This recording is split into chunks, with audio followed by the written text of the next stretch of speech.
नमस्कार शेतकरी मित्रांनो, मी ऋषेश काळंगे. कृषी जागरणच्या माध्यमातून आम्ही सातत्याने आपल्यापर्यंत नवनवीन माहिती घेऊन येत असतो. तसेच आमच्या कट्ट्यावरती नवीन नवीन उद्योजक, शेतकरी असे त्यांना बोलवत असतो.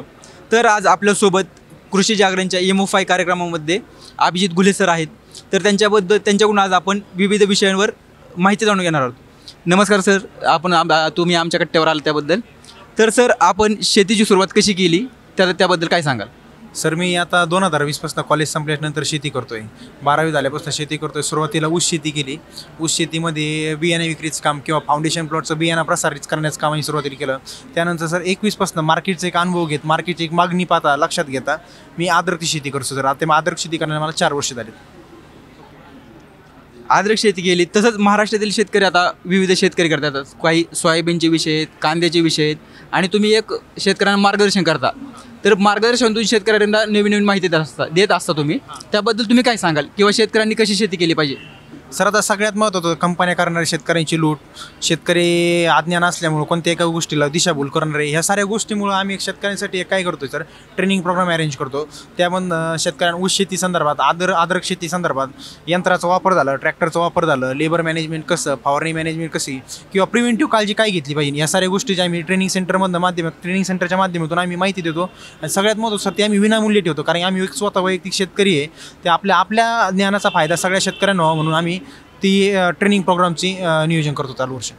सर, आता तुम्ही एक युवा शेतकरी आहेत आणि महाराष्ट्रातील युवा शेतकऱ्यांचे हाल किंवा युवा शेतकऱ्याचं पोरगं म्हटले की त्याच्याकडे कसं बघितलं जातं हे दृष्टिकोन तुम्हाला माहिती आहे किंवा आणि आजही महाराष्ट्रातील शेतकऱ्यांच्या पोरांचा लग्नाचा गंभीर प्रश्न निर्माण झाला आहे.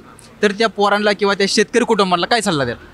सर, आता सगळ्यात महत्त्वाचं जॉब करणं किंवा नोकरी असणं ही गोष्ट ठीक आहे. पण सर, आपली जी वडिलोपार्जित जी जमीन आहे, जी शेती, त्यामध्ये जर एकदम प्लॅनिंग करून व्यवस्थित जर नियोजन जर केलं तर 1 एकरामध्ये आपण 10-12 लाखाचा प्रॉफिट कमवू शकतो. आणि सर सगळ्यात महत्त्वाचं काय म्हणजे शेतीमध्ये जर घरी राहिलं तर सगळ्यात महत्त्वाचं फॅमिलीवर लक्ष राहतं. नोकरीत त्या कोणत्या गोष्टी संभव नाही. आणि सर शेती जर चांगली जर असेल, इन्कम जर चांगला जर असेल, इन्कम सोर्स जर चांगला असेल तर लग्नासाठी कोणती अडचण नाही. मुलीही भेटतात, साऱ्या गोष्टी भेटतात. स्वतः मी अनुभव घेतो त्या गोष्टीचा. मान्य, आपण मला मुली भेटतात, पण आत्ताच्या मुलींना गावाकडच्या मुलीची अपेक्षा वाढली, मला शेतकरी नको आहे, शहरातला पाहिजे, भले कसा का असताना. तर त्याबद्दल काय सांगाल सर? आता शहरात मुलींना काय सल्ला द्याल? सर, आता मुलींना सल्ला यातून ते एवढंच आहे की शहरातली नोकरी सगळ्यांना माहिती आहे. 30,000 पॅकेज, मुलं आधी सांगतात का मला 50,000 60,000 लाख रुपये पॅकेज आहे. या साऱ्या गोष्टीचे भूलताप असतं सर. आणि सिटीतली लाईफ सोपी नाही सर. सगळ्यात महत्त्व आपल्याकडचे गावाकडचं वातावरण आहे, जे कल्चर आहे, जे नेचर आहे, ह्या सगळ्या खूप गोष्टी महत्त्वाच्या आहेत. सिटीमध्ये काय आहे, 2 जण आणि 2 जणांची कामं, यात काय सर डिसिप्लिन राहत नाही. आणि आपण जे म्हणतो नियोजन, ह्या कोणत्याही गोष्टी होत नाही. आणि त्या मुलाला जे नाही का फॅमिली सोडून सिटीमध्ये राहावं लागतं, तो मेंटली खूप डिस्टर्ब असतं सर. ती स्ट्रेसेबल लाईफ आहे पूर्ण. त्यापेक्षा शेतकरी जीवन एकदम सुखी आणि समाधानी. आता हे झालं लग्नाचं किंवा सामान्य कुटुंबाच्या विषयाचं. आता शेतीत काळाप्रमाणे म्हणजे बदल होत आहेत. तर महाराष्ट्रातील शेतकऱ्यांना तुम्ही काय सांगाल किंवा कोणते बदल करणे अपेक्षित आहे शेतकरी? सर, आता सगळ्यात महत्त्वाचं जे प्रमुख बदल आहे, आपली जी पाण्याची इरिगेशन सिस्टम आहे, फ्लड सिस्टम बंद करून प्रॉपर इरिगेशन सिस्टम. त्यानंतर आपल्या जमिनीचं सगळ्यात महत्त्वाचं, आपल्या जमिनीला ज्या गोष्टीची गरज आहे सगळ्या गोष्टी तपासणी करून. आणि एक सगळ्यात महत्त्वाचं सर, आता गुगल आहे, यूट्यूब आहे, या सगळ्या गोष्टीच्या माध्यमातून आपल्याला मार्केटचा एक चांगला अंदाज येतो. कुठं कोणत्या एरियात कोणत्या गोष्टीला मागणी आहे, कोणत्या गोष्टीची कमतरता आहे. ह्या साऱ्या प्लॅनिंगने आपण शेती जर केली तर 100% सक्सेस कुठं भेटतं आहे.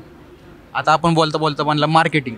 तर शेतकऱ्यांनी म्हणजे आपल्या शेतकऱ्याला पिकवता येते पण विकता येत नाही, त्याबद्दल काय सांगा? सर, सगळ्यात महत्त्वाचं शेतकऱ्यांनी एक लक्षात ठेवलं पाहिजे. आज प्रत्येक शेतकरी शहरातला असो किंवा ग्रामीण भागातला असो, सगळ्यांचं म्हणणं काय, रेसिड्यू पाहिजे, केमिकल विरहित आणलं पाहिजे. ज्याला समजा सुरुवातीपासून स्टार्टअप करा, सगळ्यात महत्त्वाचं काय, केमिकल विरहित शेती करा.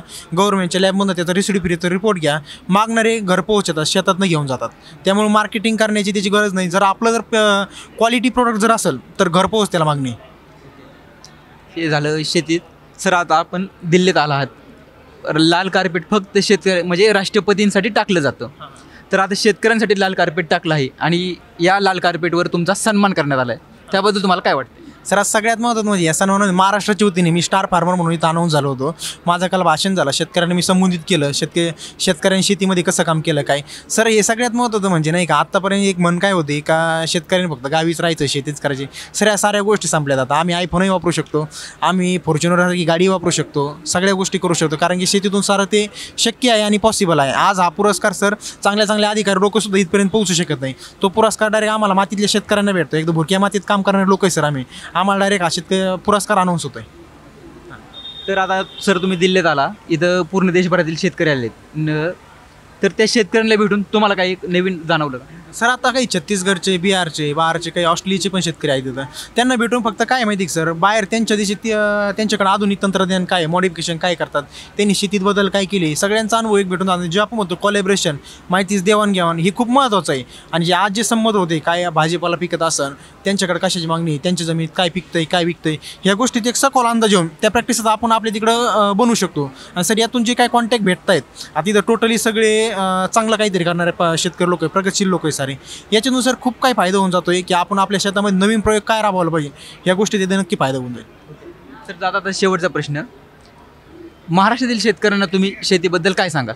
सर सगळ्यात महत्त्वाचं म्हणजे महाराष्ट्र शेतकऱ्यांना सगळ्यात एक जे म्हणतात ना, education is not for employment, is आपण आपल्या पद्धतीनं करू शकतो सगळं काही. त्यासाठी महाराष्ट्रात तरुण शेतकऱ्यांनी फक्त एक एवढं सांगणं माझं इतकंच आहे की करता येतं, प्रॉपर करा, सेटअप लावून करा, 100% त्या सक्सेस आहे. शेती 100% फायदाच देते. जिथं आपण 1 रुपया टाकतो तिथून शेतीच अशी एक सोर्स आहे, 10 रुपये देण्यात दानात आहे तिच्यामध्ये.